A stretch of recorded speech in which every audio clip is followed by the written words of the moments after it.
allons commencer la cérémonie devant le monument aux morts du cimetière des Cadeneaux. Et il y a 100 ans, la Première Guerre commençait. Ouverture du banc.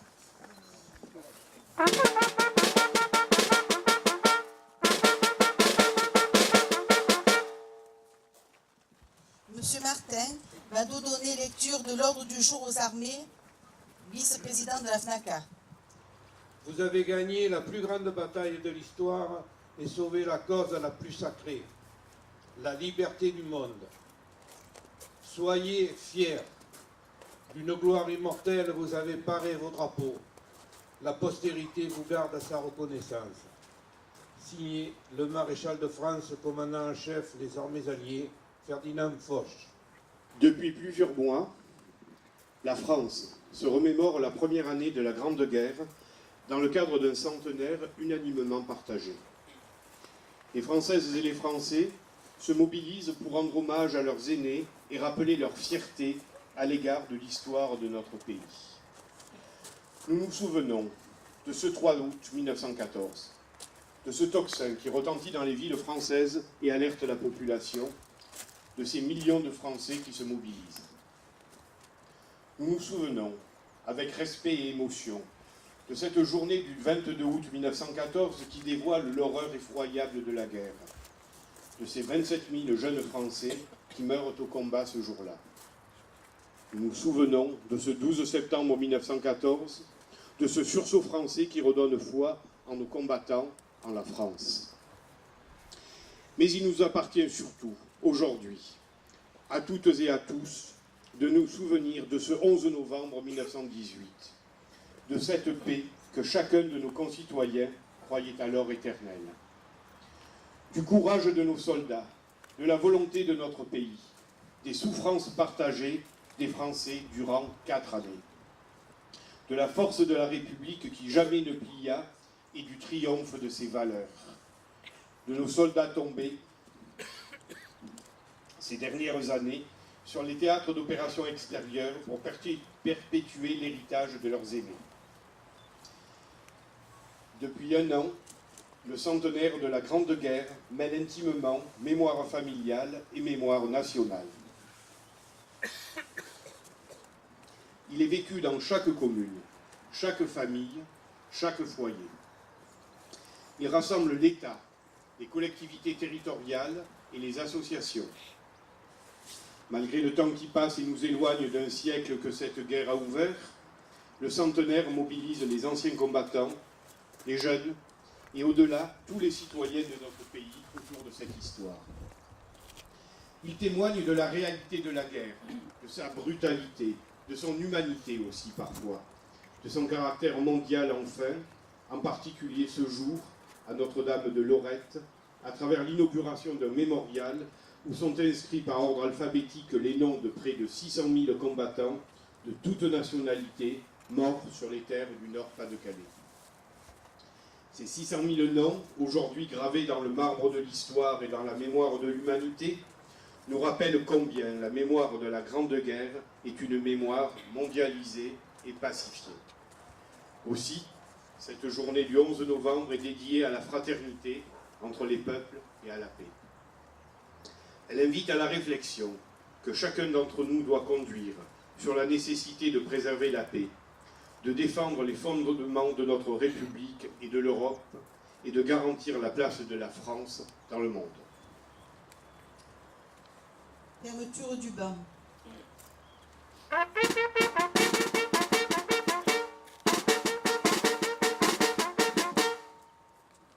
Aujourd'hui, 11 novembre, nous sommes réunis afin de commémorer la fin de la Première Guerre mondiale, de remercier tous ces soldats qui se sont battus pour défendre leur pays. Ces soldats qu'on appelait les poilus avaient une vie difficile. Ils ne mangeaient pas à leur faim, vivaient dans la boue et le froid des tranchées.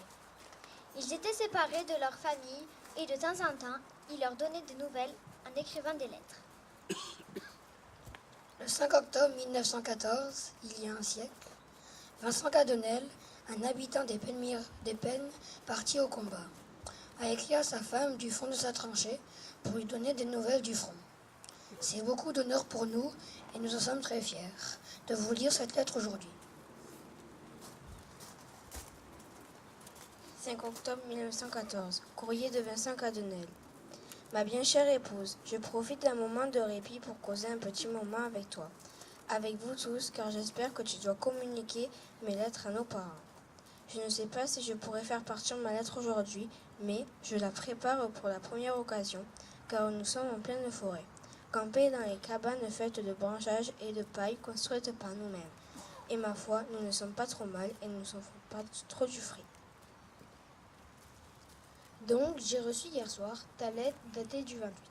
De mon côté, je t'ai écrit les 2 dernières fois, le 1er et le 3. J'espère que tu auras reçu déjà ces 2 lettres. Sur la première, justement, je te demandais de m'envoyer un petit colis, mais je vois que vous y avez déjà pensé. Et si Sophie en a expédié un, le mardi 29, je ne dois pas tarder à le recevoir. Ça sera avec un grand plaisir. Quant à la seconde, je te demande un peu d'argent, car j'en ai encore un peu, mais avant-hier, nous sommes rentrés dans un patelin où nous avons pu trouver un peu de chocolat que nous avons payé 95 sous la tablette. Mais depuis que nous mangeons rien que de la bidoche, je commence à en être dégoûté. Tu me dis sur ta lettre que vous avez su par Madame Roman que son fils était blessé. Je te l'ai écrit, seulement j'ai laissé passer 8 jours pour lui permettre de le faire savoir lui-même à ses parents. Il nous l'avait recommandé. Enfin, moi aussi je suis obligé de me séparer de lui. Mais que veux-tu? C'est le destin. Et s'il est à Vichy, ils sont très bien soignés, car j'ai reçu une lettre de Boucher qu'il y est depuis quelque temps. Il a eu le bras gauche cassé par une balle, mais il va très bien. Le plus malheureux, c'est pour Marius Cornon. Lui, ma foi, nous ne savons pas ce qu'il est devenu. Est-il mort, blessé ou prisonnier? Quant aux autres, le fils Bremont est en parfaite santé. Nous avons causé encore hier un bon moment et je l'ai prié de remercier son père en mon nom. Dupont aussi va bien. Nous avons aussi dans notre régiment Victorin Bajol, qui à ce propos m'a donné des nouvelles de ton frère, François Seguin. Je ne sais pas si vous en avez su quelque chose depuis le début de la guerre. Je crois qu'il est au 3e de ligne, c'est-à-dire pas loin de moi. Et je pense le rencontrer d'un moment à l'autre. Fais-le savoir à ta maison. Quant aux 2 questions que tu me poses, la première, tes lettres arrivent toutes cachetées. Mais pour savoir où je suis, cela nous est expressément défendu de le dire, ainsi que de raconter ce qu'il se passe, sous peine que l'on nous déchire les lettres. Mais cela n'a pas grande importance pour vous, pourvu que, où je me trouve, je suis en bonne santé. D'ailleurs, vous devez voir par les journaux à peu près où se trouve le 15e corps. Ils ont même assez fait de bruit et raconté des histoires sur notre compte qui, je peux l'avouer, l'ajouter sont fausses. Tout ce que je peux vous dire, c'est que depuis le 5 août, nous avons voyagé, mais hélas, ce que nous rencontrons la plupart du temps sur notre route, cela vous est facile à deviner. Et ce n'est pas fait pour réjouir l'œil d'un voyageur. Je me réserve tout ça pour le jour où j'aurai le bonheur de retourner parmi vous. Et maintenant, plus que jamais, j'ai confiance que ce sera bientôt. J'espère que ma lettre, quoique un peu longue, t'arrivera à destination. Il ne me reste plus qu'à vous dire que je suis heureux que vous soyez tous en bonne santé. J'espère que notre petit amour soit toujours beau. J'ai reçu la photo, je te l'ai déjà dit. Dis à mes parents qu'ils prennent patience et qu'ils aient du courage, ainsi que toi, quoique toi d'ailleurs. Car moi, pour ma part, je ne m'en fais pas trop. Et je suis en bonne santé, le reste cocagne. Embrasse-les tous de ma part.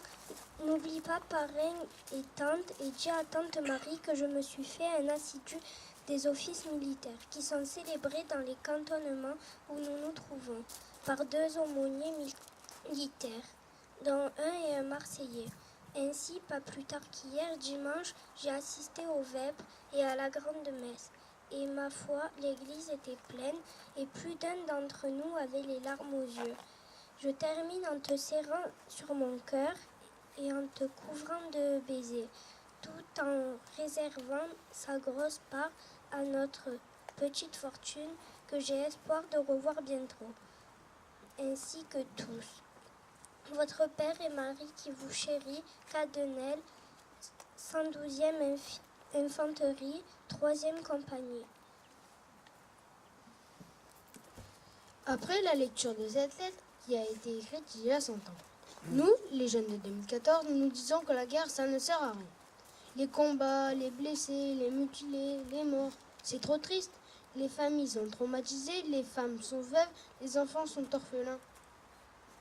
Est-ce que les grandes personnes n'ont que les armes pour trouver des solutions à leurs disputes?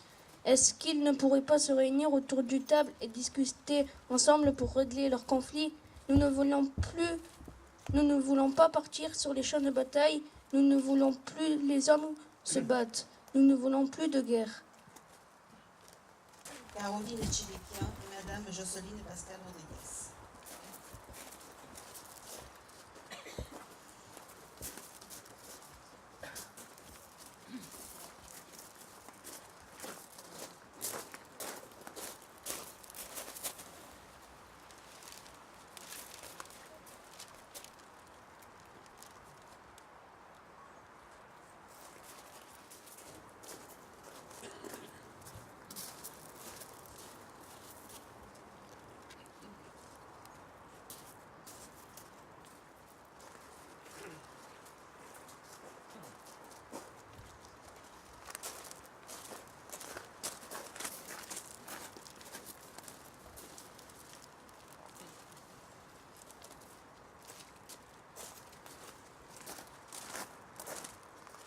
La gerbe du Parti communiste est déposée par M.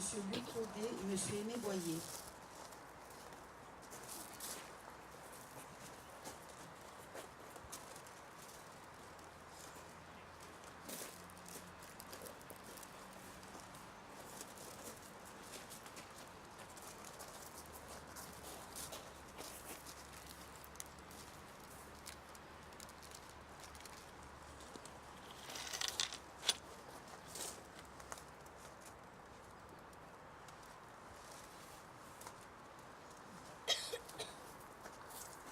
La gerbe du Front National est déposée par Mme Rina Guilbault et M. Maximilien Coudzol.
Je voudrais tout d'abord remercier sincèrement et très chaleureusement les enfants des Cadeneaux, leurs parents, leurs directrices, leurs enseignants, qui, comme chaque année, depuis plusieurs années, nous honorent de leur présence. Je dis nous honorent, parce que cette cérémonie, quelque part, au Cadeneaux, c'est un peu à eux que je la dédie. Un peu comme une leçon d'histoire. Alors, je ne connais pas les programmes des écoles primaires, je pense que ces choses-là ne sont pas abordées. Si, quand même, ça a changé depuis notre époque. Bon, faire une analyse chez des enfants de votre âge de la Grande Guerre, comme disent les historiens, est quelque chose de bien compliqué.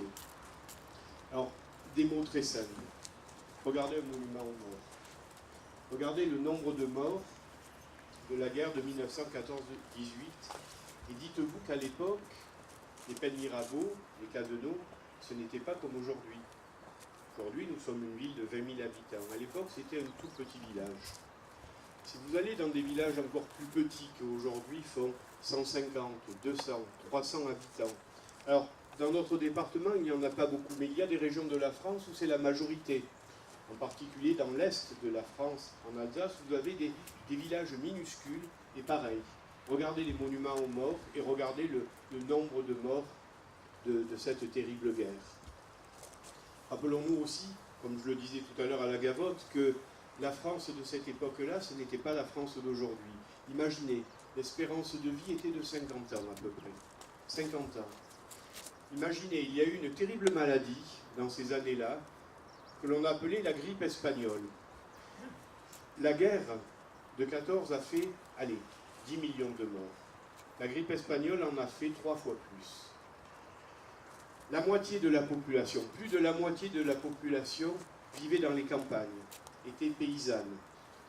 Aujourd'hui, l'agriculture est extrêmement en difficulté. Donc, essayez de faire cet effort d'imagination, de voir que la France de l'époque, ce n'était pas la France d'aujourd'hui.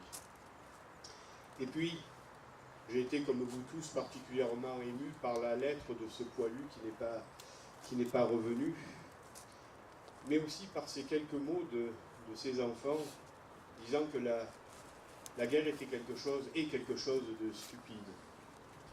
Et je me suis rappelé toujours, en me souvenant de l'histoire de France, que après la guerre de 14, la construction entre la France et l'Allemagne a commencé à se construire.